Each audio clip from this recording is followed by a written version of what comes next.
இன்றே டவுன்லோட் செய்து உங்கள் ஃபேவரட் ஷோக்களை என்ஜாய் பண்ணுங்க. ஏன் சிரிக்கிற?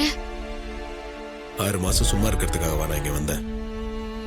அதுக்குள்ள எப்படி அதுவும் அம்மாவோட மனசை மாத்தி மாமா கையில கும்பாபிஷேகத்தை நடத்தி இந்த 2 குடும்பத்தையும் ஒண்ணு சேர்க்கறதுக்காக தான் வந்தேன். நீ சொன்னதெல்லாம் நடக்குமா? ஏன் இப்படி கேக்குற?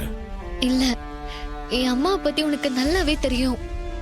அவங்க உன்னை அவ்வளவு சீக்கிரம் மன்னிக்கவும் மாட்டாங்க, மனசு மாறவும் மாட்டாங்க. நீ எப்படி அவங்க மனசு மாத்தி இதெல்லாம் செய்ய போறேன்னு தான் புரியல. கண்டிப்பா நான் சொன்னது நடக்கும். நீ சொன்னதை கண்டிப்பா செய்வேன்னு எனக்கு நம்பிக்கை இருக்கு.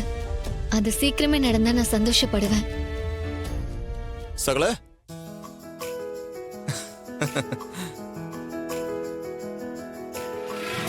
மாப்பிள ரவதி, உங்க 2 பேரையும் இப்படி பார்க்க எவ்வளவு சந்தோஷமா இருக்கு தெரியுமா?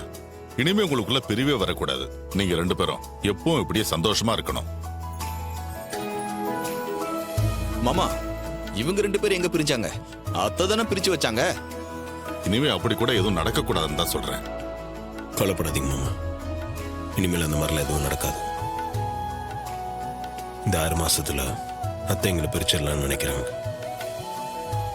அதே 6 மாசத்துக்குள்ள நம்ம 2 குடும்பத்தையும் நான் ஒண்ணு சேர்த்து காட்டுறேன்.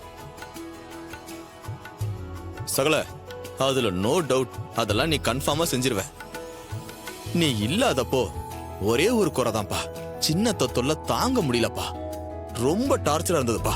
எங்களால ஒண்ணுமே பண்ண முடியலப்பா. அவங்கள நீ தான்ப்பா அவங்கள அடக்கணும். உனக்கு மட்டும்தான்ப்பா அவங்க பயப்படுவாங்க.